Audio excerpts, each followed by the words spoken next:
Նեթանյահուն հրամայել է նոր դիրքեր գրավել Լիբանանում, հայտարարել է Իսրայելի պաշտպանության նախարարը։ Առավոտյան է Իսրայելը ցամաքային ռազմական գործողություն սկսել լիբանանյան Հեզբոլլահի դեմ։ Ըստ Իսրայելի պաշտպանության նախարարության, Լիբանանի հարավում դիրքեր գրավելը Իսրայելի հյուսիսային մասի բնակիչների անվտանգությունն ապահովելու համար է։ Վարչապետ Բենյամին Նեթանյահուն եւ ես լիազորել ենք Իսրայելի պաշտպանության ուժերին առաջ շարժվել եւ վերահսկողություն հաստատել Լիբանանում գտնվող ռազմավարական դիրքերի նկատմամբ Իսրայելի սահմանային համայնքների վրա հարձակումները կանխելու համար։ Իսրայելը պնդում է, որ իր նպատակը ոչ թե լայնածավալ ցամաքային ներխուժումն է Լիբանան, այլ իրենց դեմ Հեզբոլլահի հրթիռային կրակը դադարեցնելը։ Լիբանանի տարածք ներխուժած զինվորները վստահեցնում են, թե Հեզբոլլահը զորքերը հետ է քաշում։ Ավելի վաղ իսրայելական լրատվամիջոցները հաղորդել էին, որ Հեզբոլլահը պաշտոնապես պատերազմ է հայտարարել Իսրայելին։ Խմբավորումը լուսաբացին հարձակում էր սկսել Հայֆայի մոտ գտնվող Ռամաթ Դավիթ ռազմաբազայի վրա, թիրախավորելով ավիաբազայի ռադարային կայանները, կառավարման գրասենյակները։ Պաշտոնական Բեյրութը հավատարիմ է իր դիրքորոշմանը։ Իրանի աջակցությունը վայելող Հեզբոլլահի ռազմական գործողությունները Լիբանանում անօրինական են։ Հեզբոլլահի ռազմական բոլոր գործողությունները պետք է անհապաղ արգելվեն, դրանք անօրինական են։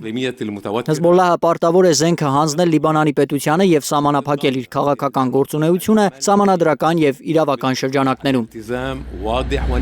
2 օր անընդմեջ Բեյրութի արվարձանները ցահալ նավիահարվածների տակ է պահում։ Իսրայելական ռմբակոծությունները Լիբանանում քաղաքացիական բնակչության զանգվածային տեղահանության պատճառ են դարձել։ Իսրայելական բանակը զգուշացրել է Լիբանանի մոտ 60 շրջանների բնակիչներին անհապաղ լքել տարածքը։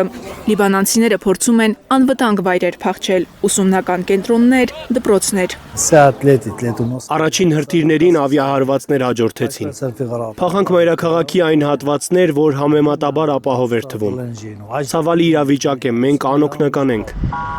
Ոմանք էլ ընտանիքներով հասել են Սիրիայի սահման, փորձելով այդ երկրում ապաստան գտնել։ Նաբաթիեում էինք, երբ նրանք տարհանման նախազգուշացում տվեցին։ Մենք հեռացանք, արդեն մի քանի ժամ է սահմանին ենք։ Բեյրութի արվարձաններին, Լիբանանի հարավային հատվածներին իսրայելական հարվածների հետևանքով երկուշաբթի զոհվել է առնվազն 52 մարդ, ավելի քան 150-ը վիրավորվել, ըստ Լիբանանի առողջապահության նախարարության։ Իսրայելի կառավարությունը պնդում է, որ օդային հարվածներ է հասցրել Լիբանանին, ի պատասխան Հայֆայի մոտ գտնվող Միշմար Հա-Կարմել ռազմական բազայի վրա Հեզբոլլահի անօդաչու թռչող սարքերով եւ հրթիռներով հարձակմանը։ Հեզբոլլահը հայտարարել է, որ հարձակումը վրեժ էր Իրանի գերագույն հոգևոր առաջնորդ Ալի Խամենեիի սպանության համար։ Մարիամ Ամիրջանյան, Հարություն Մաթևոսյան, Հայլուր։